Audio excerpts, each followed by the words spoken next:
নারী সংরক্ষণ আইন 2023 অবিলম্বে কার্যকর করার দাবিতে পোস্টকার্ড অভিযান ও সিগনেচার ক্যাম্পেইন কর্মসূচি পালন করেছে সোনামুড়া জেলা মহিলা কংগ্রেস। প্রদেশ মহিলা কংগ্রেস কমিটির নির্দেশে বুধবার সোনামুড়ায় এই কর্মসূচির আয়োজন করা হয়। কর্মসূচির অংশ হিসেবে মহিলা কংগ্রেসের কর্মীরা পোস্ট অফিসের মাধ্যমে প্রধানমন্ত্রীকে উদ্দেশ্য করে পোস্টকার্ড পাঠান। পাশাপাশি নারী সংরক্ষণ আইন দ্রুত কার্যকর করার দাবিতে একটি সিগনেচার ক্যাম্পেইনের আয়োজন করা হয়, যেখানে বহু মহিলা স্বাক্ষর সংগ্রহ করা হয়।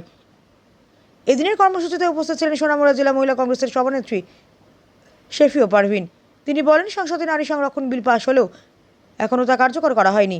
আমরা চাই অবিলম্বে এই আইন কার্যকর করে লোকসভা ও বিধানসভায় 33% আসন নারীদের জন্য সংরক্ষিত করা হোক।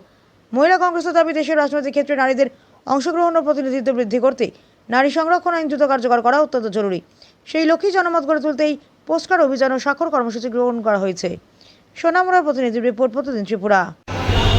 মহিলা সংরক্ষণ আইন তথা নারী শক্তি বন্ধন অধিনিয়ম 2023 অবিলম্বে কার্যকর করার জন্য ত্রিপুরা প্রদেশ মহিলা কংগ্রেসের অন্তর্ভুক্ত সোনামুড়া জেলা মহিলা কংগ্রেসের উদ্যোগে মাননীয় প্রধানমন্ত্রীকে পোস্টকার্ড প্রেরণ করা হয়। স্বাক্ষর সংগ্রহ অভিযান কর্মসূচি সহ নেওয়া হয়েছে। আমরা জানান দিতে চাই যে অবিলম্বে মহিলা সংরক্ষণ আইন কার্যকর করতে হবে, নতুবা ত্রিপুরা প্রদেশ মহিলা কংগ্রেস বৃহত্তম আন্দোলনে যাবে।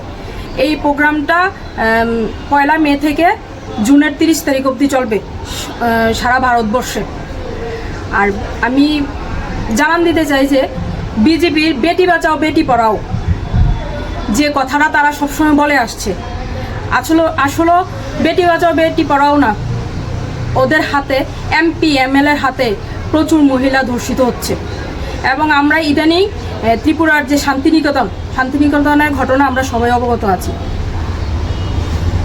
রাজ্যের সকল অংশের মানুষের কাছে মহিলা পুরুষ সবাই ধর্ম নির্বিশেষে সকলে যাতে প্রতিবাদ জানায় এই ব্যাপারগুলো নিয়ে এসে।